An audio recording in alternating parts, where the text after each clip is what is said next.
I mean, granted, there's something to be said about a more mobile quarterback, but at the end of the day, the things that make an offense thrive are accuracy, lack of turnovers, things like that, which any quarterback can do, whether he runs a 5-5 or a 4-5. So at the end of the day, there's certain things that they need for this offense to run, and being a mobile quarterback certainly helps, but I don't think that's one of the key ingredients. So, like I said, it's just showing that we have a great understanding of the offense and we can make the offense run like they want it to will be the key factor.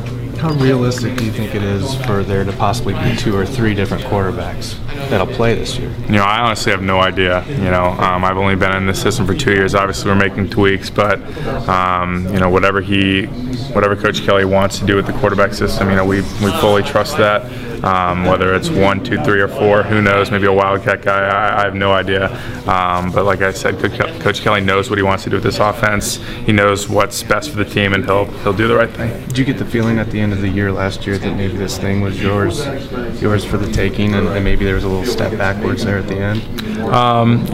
It's hard to say. Obviously I got more reps with the Dane situation last year, and I think that's when my development really started last year. So I think I've just been trying to build on my reps last year. In my mind, maybe I gained confidence, I think. Not to say that that's what the real situation was, but right now I'm extremely confident.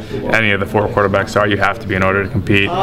So right now we're just all working to get better, and we'll see what happens later. How much easier is it for you right now, your second spring, just not going through this the first time, just taking ahead and throwing it It is a lot easier.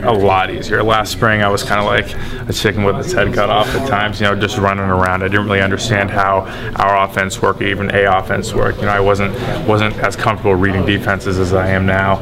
And now, it's really exciting for me as things are falling into place for me, as I see it, the game's slowing down for me, and it makes it a lot easier, a lot less stressful. The game's a lot more fun when you're out there and you know what you're doing. So we're just trying to help, Gunnar and Everett and Tommy and I. The more we all understand the game, the more fun it is for all of us. Could you talk about the comfort level you guys have as a group, and do you look at yourself as like a team within the team with the 4 quarterbacks? Absolutely. The Red Army pride.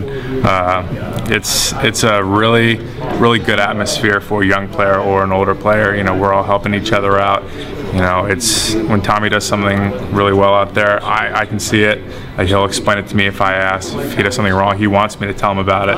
Because if all 4 of us are better than the guy, whoever the guy is, he's going to be better. So we all just are pushing ourselves. We're all great players, and at the end of the day, Coach Kelly will make the right decision, whatever that is, but we're all going to try to get better as a group. Good comfort level, acknowledging each other's strengths, weaknesses, flaws, things like that. You guys can talk and bounce things off each other like Absolutely. It really is a great atmosphere, and it makes it, like I said, it makes it a fun atmosphere. It's not a bunch of guys who are butting heads or arguing, or we know it's a competition, but like I said, if all of us are better, then the guy will be much better in the end as well.